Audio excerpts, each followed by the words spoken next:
संविधान जो चीज कहता है वो माननीय कोर्ट, सुप्रीम कोर्ट वही मानता है और उसको उसका अनुसरण राज्य सरकारें करती हैं। देखिए, ताकत का विरोध होता है हमेशा और हमने ये शुरुआत 2015 में माननीय मनोहर लाल जी उस समय प्रदेश के मुख्यमंत्री थे, उनके सामने मैंने ये बात रखी थी और 2015 के बाद हमने ये बातें अक्टूबर 2021 को जो है ना चौधरी रणबीर सिंह यूनिवर्सिटी ऑडिटोरियम के अंदर मैंने ये बात कही थी एक पूरी जनसभा के अंदर, विधायक होते हुए फिर उसके बाद मंत्री बने। मैंने उन लोगों को कही, भाई अगर भारतीय जनता पार्टी की सरकार तीसरी बार आती है हरियाणा प्रदेश में तो आपका जो डीएससी में जो नौकरियों में आरक्षण की बात है, मैं उस काम की गारंटी लेता हूं और उसको नौकरियों में आरक्षण दिवा कर रहूंगा।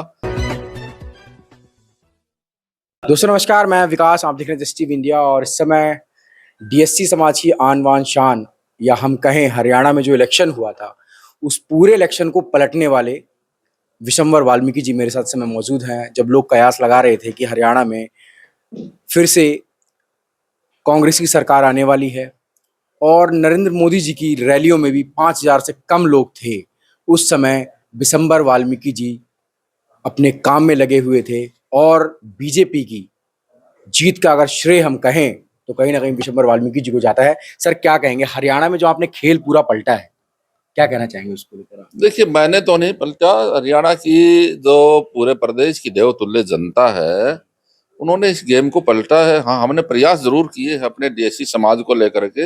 एक बहुत बड़ा आयोजन हमने 22 सितंबर को जींद के अंदर किया, जिसमें 35-40 हजार लोग थे। उसमें हमने अपनी बात कही, डीएससी समाज के लोग इकट्ठा हुए थे। उन्हें एक बात मैंने उन लोगों को कही, भाई अगर भारतीय जनता पार्टी की सरकार तीसरी बार आती है हरियाणा प्रदेश में तो आपका जो डीएससी में जो नौकरियों में आरक्षण की बात है, मैं उस काम की गारंटी लेता हूं और उसको नौकरियों में आरक्षण दिवा कर रहूंगा।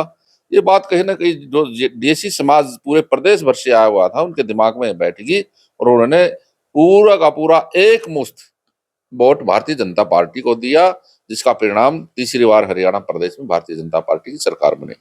तो क्या लग रहा है डीएससी का भविष्य अब पूरे देश में क्या है सर? देखिए, मैं समझता हूँ माननीय सुप्रीम कोर्ट का जो फैसला 1 अगस्त को आया है, ये पूरे देश भर के लिए आया है।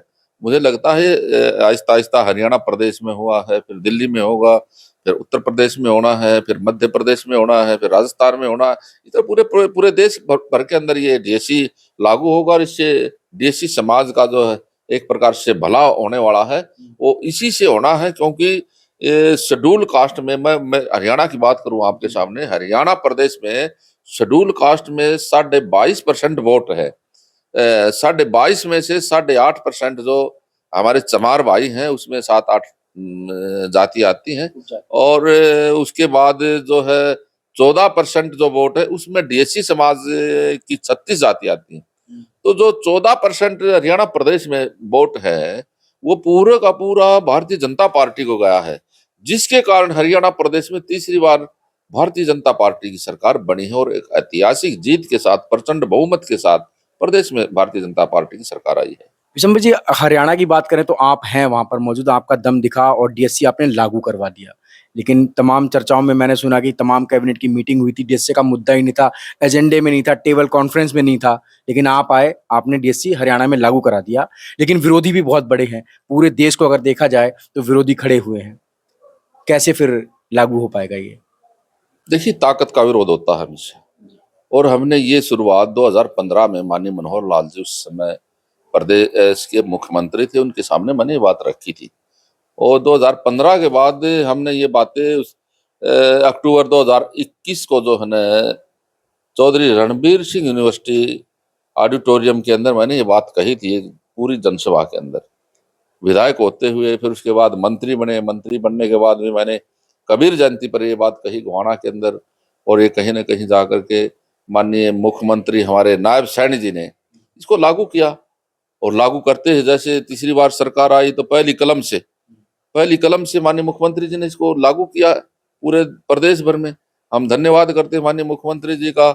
उससे पहले माननीय मनोहर लाल जी ने डीएससी जो है शब्द माननीय मनोहर लाल जी की देन है, उन्होंने शिक्षा में लागू करके हमारे जो डीएससी समाज के बच्चों के आज अच्छे अच्छे कोर्सेज में एडमिशन है। बहुत सारे हमारे डीएससी समाज के मैं आपको बताना चाहूँ चैनल के माध्यम से, 10 बच्चों के तो एमबीबीएस में एडमिशन अभी हुए हैं, तो बहुत बड़ी बात है। ये शुरुआत माननीय मनोहर लाल जी ने की थी और उन्हीं की शुरुआत को आगे बढ़ाते हुए डीएससी में नौकरियों में जो हमें आज नौकरियों में आरक्षण मिला है, नायब सैनी जी की पहली कलम से तीसरी बार बनने के बाद, तो हम माननीय नायब सैनी जी का भी धन्यवाद करते हैं, माननीय मनोहर लाल जी का भी धन्यवाद करते हैं। सर एक बड़ा सवाल है, मेघवाल जाति है हरियाणा में, वो कहीं ना कहीं डीएससी के सर्टिफिकेट बनाकर जो है वो नौकरियां ले रहे हैं, तो ऐसे तो डीएससी का कॉन्सेप्ट ही खत्म हो जाएगा, फिर ये लोग भी डीएससी में ही काउंट होने लगेंगे। देखिए, बात कहीं न कहीं मुझे कल डीएससी समाज का एक छोटा-सा कार्यक्रम था सीएम आवास पर, और वहाँ ये बातें आई थी, कुछ लोगों ने मुझे बताई थी ये बातें। तो मुझे भी जैसे सुनने में आई है, आपने मेरे से सवाल पूछा है, मैं इसका जवाब आपको अच्छे से बताऊँगा। जैसे हरियाणा प्रदेश के अंदर चमार जाति के हमारे भाई हैं, वो राजस्थान से और दूसरे राज्यों से मेघवाल जाति की यहाँ शादी करके लेके आते हैं। फिर उसका मेघवाल का जो है ना मेघवाल यहाँ इसमें डीएससी में है, उसका सर्टिफिकेट बनता है। और वो चाहे उसमें एडमिशन की बात करे, चाहे नौकरियों में बात करे, तो उसका वो लाभ लेते हैं। तो इस बारे में आई बात हमारे सामने, अब बात आई है, इसके लिए हम माननीय मुख्यमंत्री से बात करेंगे। भाई इसको भी एक प्रकार से न्याय किया जाए डीएससी समाज के लिए, क्योंकि ये लोग तो फिर से यहाँ एंट्री हो जाएगी, तो फिर दूसरे लोग हमारे डीएससी समाज के रह जाएंगे, तो मुझे नहीं लगता फिर पूर्ण रूप से सिद्ध हो पाएगी। तो इसके लिए हम चर्चा करेंगे, माननीय मुख्यमंत्री से बात करेंगे। विशंबर जी एक बड़ा सवाल है, डोमिनेट क्लास है, डोमिनेट क्लास जो अलग से अब कह रही है कि सी ग्रुप भी बनाओ, जिसमें वाल्मीकि, खटिक, धानुक, ये जो जातियां हैं वो एक ग्रुप में रहे, बाकी जो डीएससी की और जातियां हैं वो सी ग्रुप में चली जाएं। तो ऐसे तो कहीं ना कहीं जो जिस वोट परसेंटेज की वजह से आज बीजेपी जीती है हरियाणा में, तो वो तो कहीं ना कहीं बिखराव हो जाएगा सर।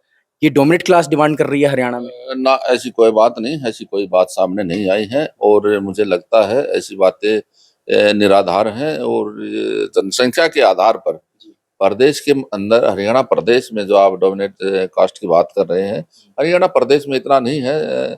जो अदर स्टेट हैं, उत्तर प्रदेश है। मेरा मतलब है सर जाटव और चमार जाति से। न जाटो चमार तो है, वो शेड्यूल कास्ट में है, एससी में है।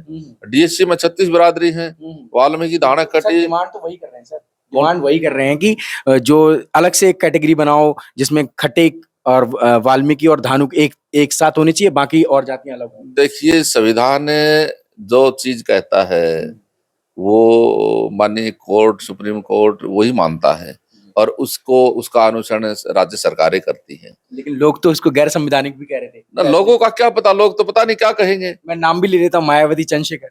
मायावती अपने आप को ये तो बताए ना, वो खुद साबित करके बताए ना, वो सही है या गलत है। अरे पूरा उत्तर प्रदेश जानता है उसको, कौन नहीं जानता मायावती को। उसके बड़ा इस बात का दर्द हो गया, 20 साल से लोग भूखे तिसाए बैठा था समाज, आज उसको रोजी रोटी मिली है।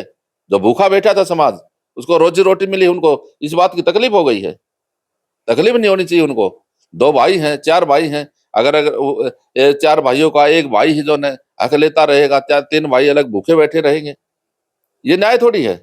और तो भारतीय जनता पार्टी है, ये अंत्योदय पर चलने वाली पार्टी। आज पंडित दीनदयाल उपाध्याय जी का सपना जो है प्रदेश के अंदर नायब सैनी जी ने पूरा करके दिखाया। अंतिम पंक्ति में अंतिम व्यक्ति को लाभ मिले इस चीज का, ये माने नायब सैनी जी ने करके दिखा। सैनी साहब डीएससी लागू करते हैं, प्रेस कॉन्फ्रेंस करके मायावती का ट्वीट आ जाता है कि नायब सैनी साहब जो है समाज का बंटवारा कर रहे हैं, समाज का बिखराव कर रहे हैं, गैर संवैधानिक काम कर रहे हैं।